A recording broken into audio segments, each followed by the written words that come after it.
وصحبه ومواله أما بعد اللهم رب اشرح لي صدري ويسر لي أمري واحلل عقدة من لساني يفقه قولي. فقال الله تعالى في القرآن الكريم: أعوذ بالله من الشيطان الرجيم بسم الله الرحمن الرحيم لقد كان لكم في رسول الله أسوة حسنة لمن كان يرجو الله واليوم الآخر وذكر الله كثيرا. قال النبي صلى الله عليه وسلم في الحديث: إنما بعثت لأتمم مكارم الأخلاق. صدق الله العظيم وصدق رسوله النبي الكريم. قدموا أعمالكم للدار الآخرة تجدوا عندها فوضى ونجاح. Awal mula langkah yang paling mulia, sama-sama kita bermunajat, memuja serta memuji Allah Zul Jalali wal Ikram, Allah yang masih memberikan kesempatan kepada kita semua sehingga pada tahun ini kembali kita berjumpa dengan bulan yang mulia Rabiul Awal, bulan dilahirkannya baginda Muhammad sallallahu alaihi wasallam. Selanjutnya kepada baginda Muhammad yang begitu luar biasa di dalam berjuang, salah dan salam selalu jangan lupa kita haturkan. Sang pembawa pencerahan dengan keilmuan yang begitu sempurna, cukup 23 tahun saja baginda Muhammad bisa menyempurnakan agama, sistem politik dari seluruh penjuru dunia. Selanjutnya kepada keluarga serta sahabat sekalian, tak lupa kepada tabi'in, ulama mutaqaddimin wa ulama mutaakhirin yang mu'tabar.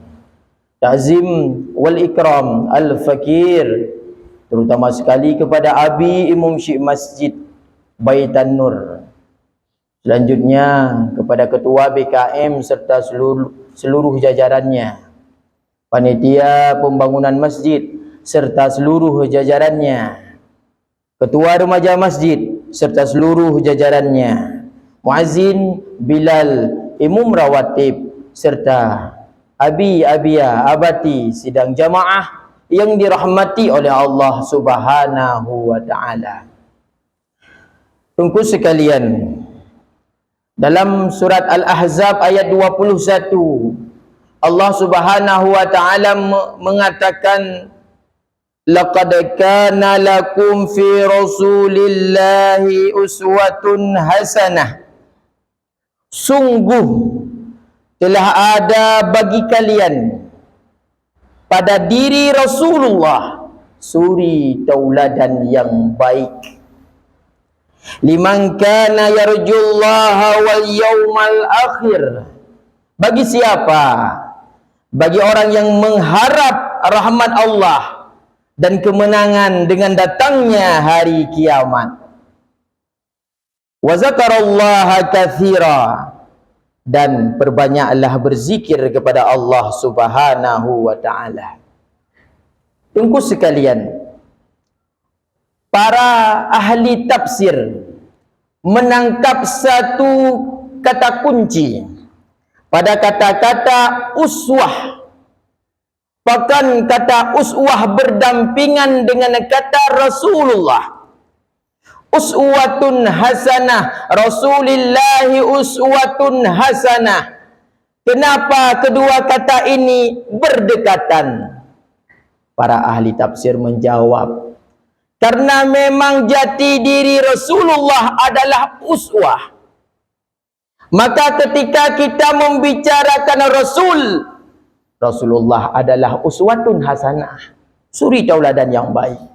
Ketika kita menyebut kata-kata uswatun hasanah, ialah Rasulullah yang uswatun hasanah. Maka Apabila lega tanya takun sidrawanan urung, langsung terbayang bagaimana sikap, akhlak, karakter daripada urungnya. Dan ketika lega tanya tak bahas satu-satu kejadian, satu-satu sikap, langsung terbayang sawa yang sifat yang akai laganya. Maka Rasulullah uswatun hasanah merupakan dua kalimat yang wajib berdekatan. Bahkan karena memang Rasulullah adalah uswatun hasanah, dan uswatun hasanah sikapnya, karakternya baginda Muhammad sallallahu alaihi wasallam. Dan uswatun hasanah, suri tauladan yang baik, merupakan ilmu pembelajaran yang diperintahkan oleh Allah kepada Rasulullah sallallahu alaihi wasallam pertama sekali. Dalam ayat yang lain, surah At-Taubah ayat 128, Allah mengatakan, laqad ja'akum rasulun min anfusikum, sungguh telah datang kepadamu seorang rasul dari kalanganmu sendiri. Min anfusikum, kalanganmu sendiri. Maksudnya apa? Ahli tafsir menjawab, min anfusikum, dari kalanganmu sendiri, bukan membahas tentang Arab, bukan membahas tentang Quraisynya, bukan membahas tentang letak Rasulullah lahirnya di mana, tidak. Tetapi min anfusikum, genuk pegahinan Rasulullah paham akan umatnya. Kenapa Rasulullah paham? Karena Rasul berasal daripada min anfusikum, dari kalanganmu sendiri. Maka Rasul sangat paham siapa kita. Rasul sangat paham bagaimana kita. Rasul sangat paham bagaimana kita nantinya.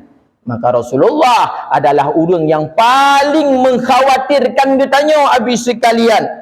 Rasulullah adalah orang yang paling ketika ditanya sakratul maut dalam keadaan sakit. Rasulullah adalah orang yang paling ketika beliau meninggalkan kita, kita menjauhi Al-Quran, hadis, ijma' ulama dan lain sebagainya. Kenapa Rasulullah begitu khawatir? Pertanyaannya, karena Rasulullah min anfusikum, daripada kalanganmu, ia sangat paham akan kita. Azizun alaihi ma'anittum, berat terasa olehnya Rasulullah akan penderitaanmu. Maka Rasulullah adalah sosok yang tidak bisa melihat ketika kita menderita. Rasulullah adalah sosok yang pertama merasa sedih ketika kita meninggal dalam keadaan tidak membawa iman. Rasulullah walau kedeh hanaga kalan katanya, walau kedeh kasribe apa ratus sekian ton, tetap sudah mengkhawatirkan kita sejak ia menjadi Rasul.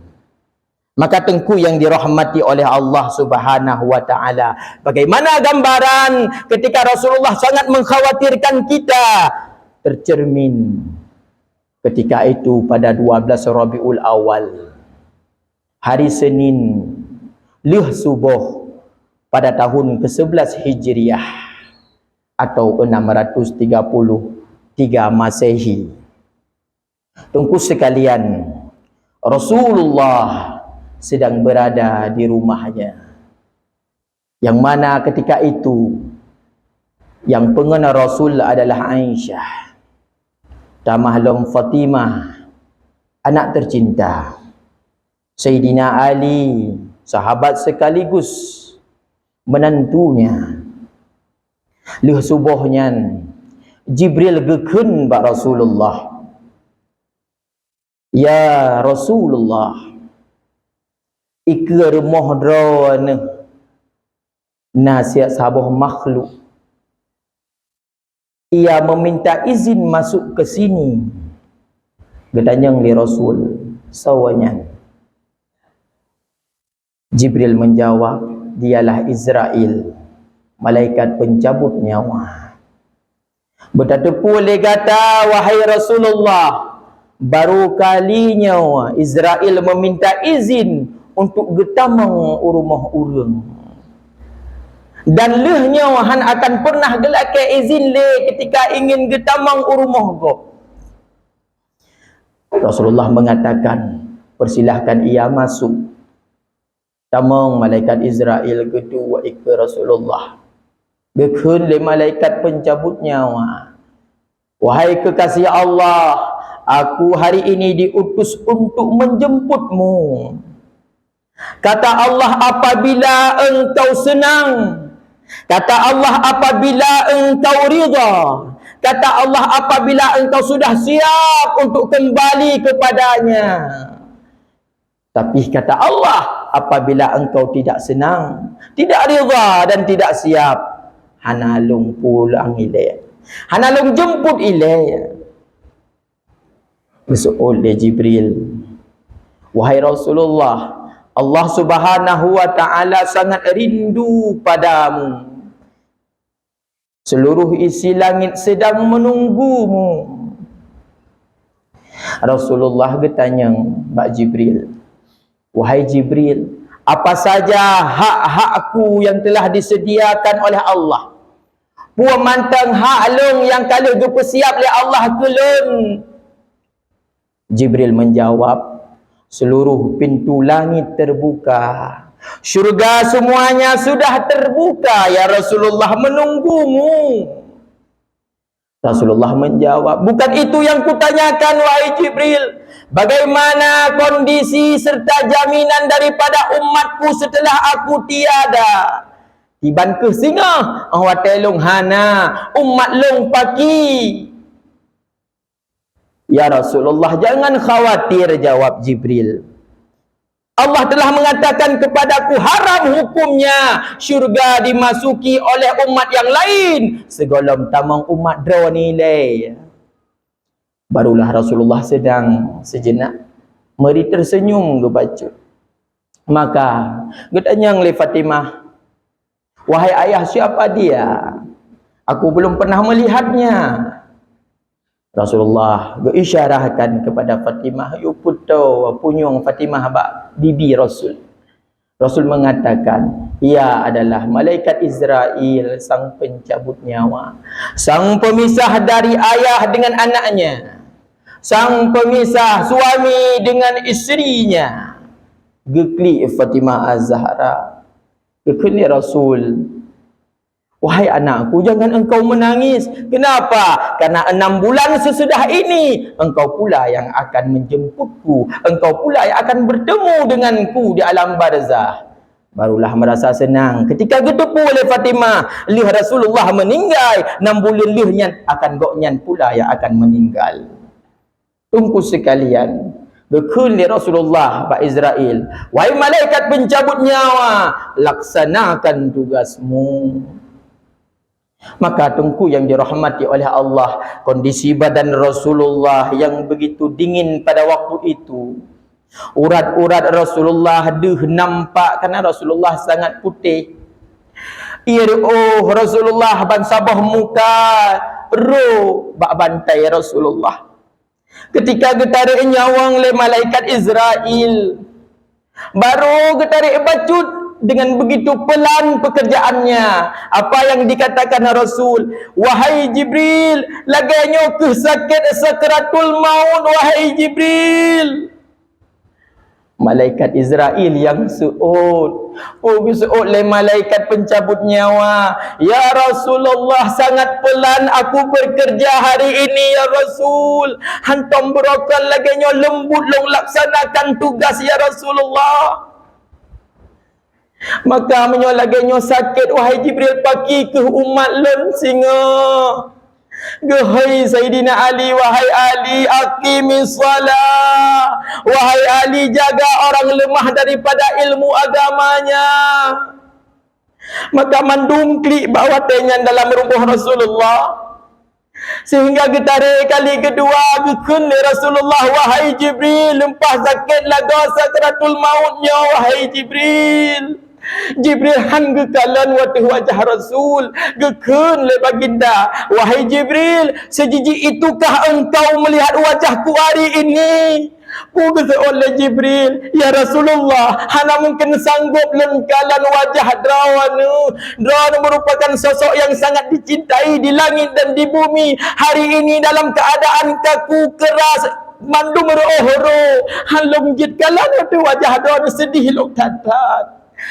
Ya Rasulullah, ni pun mengahlun ke Jibril.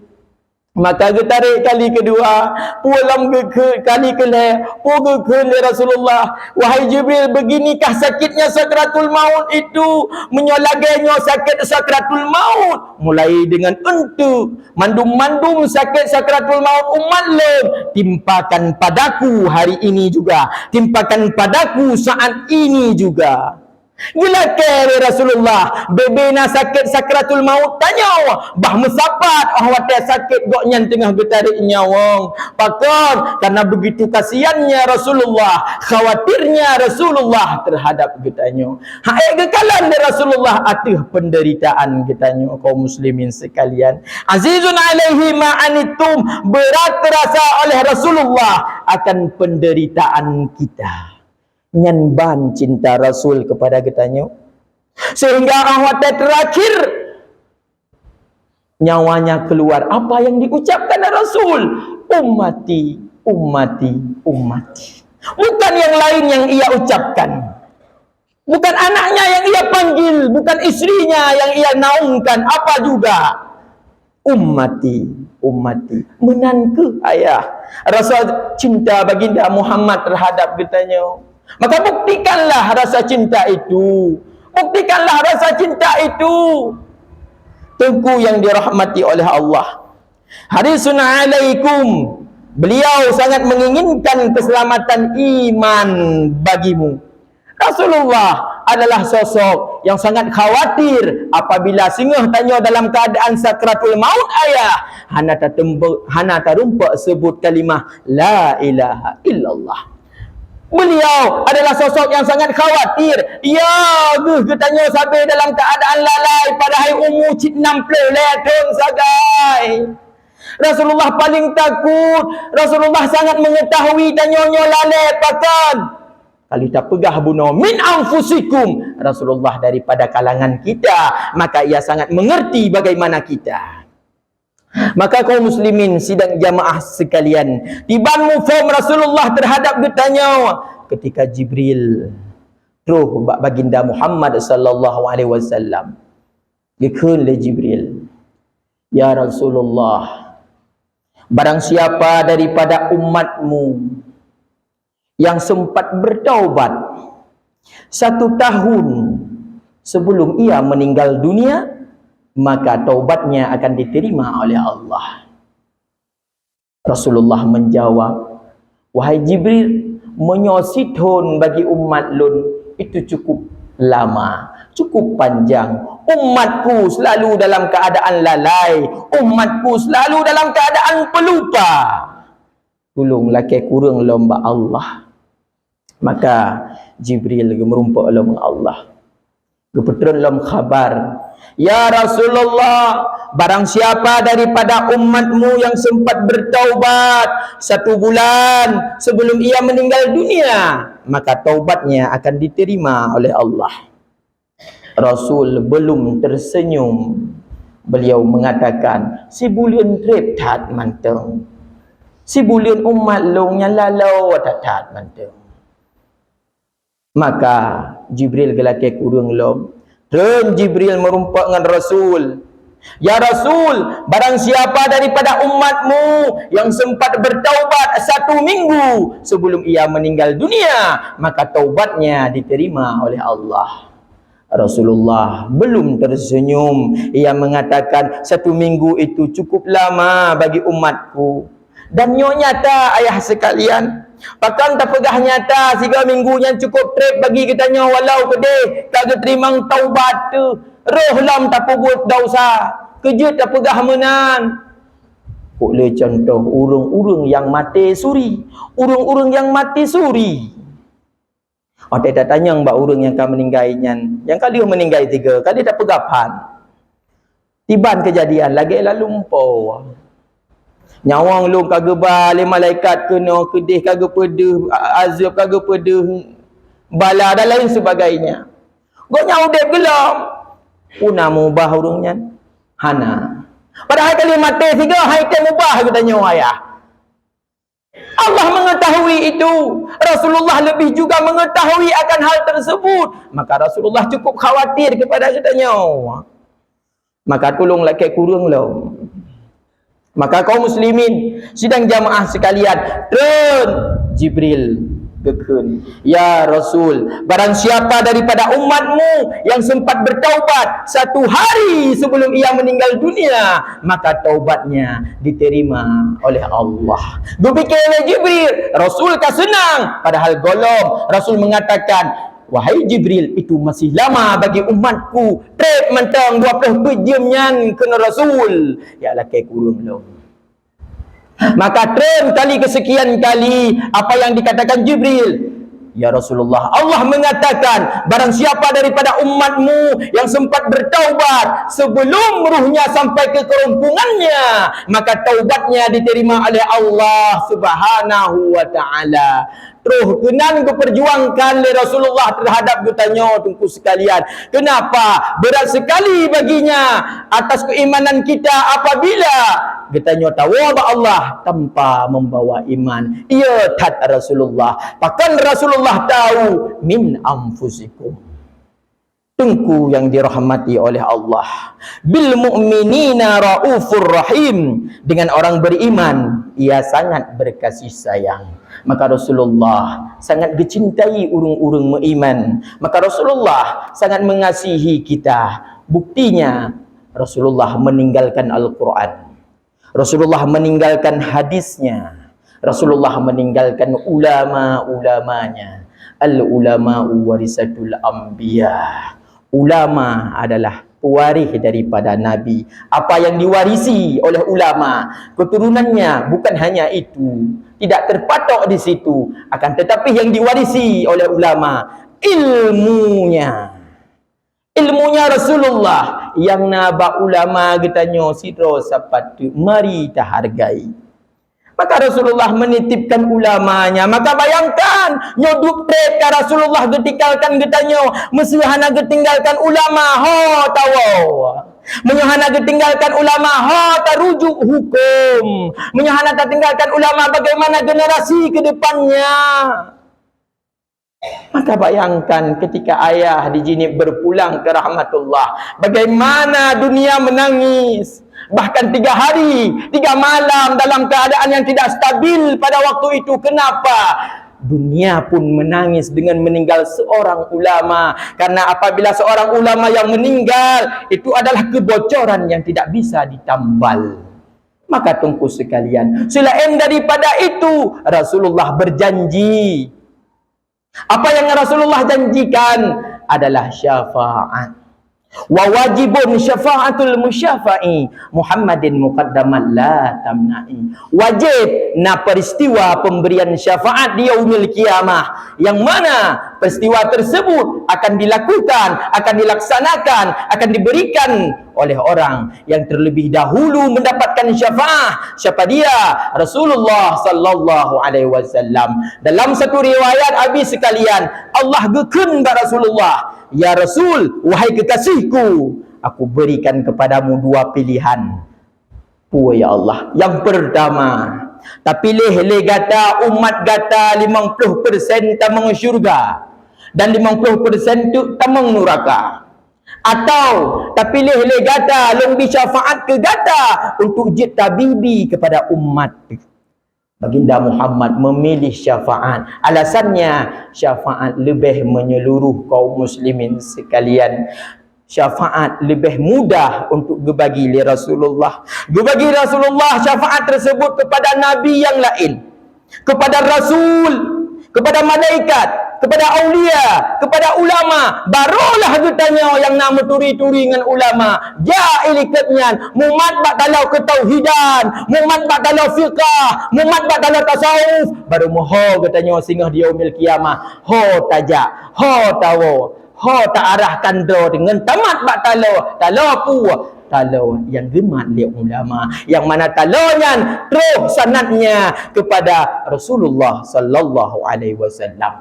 Maka tak melekeh ba Allah katanya mandum merupakan urung-urung yang akan mendapatkan syafaah, urung-urung yang akan mendapatkan syafaah dari urung yang gerempak syafaah dari Rasulullah. Bahkan tak melakir sehingga di yaumil kiamah Rasulullah lah yang menggandengkan tangan kita masuk dalam syurganya. Amin, amin ya rabbal alamin.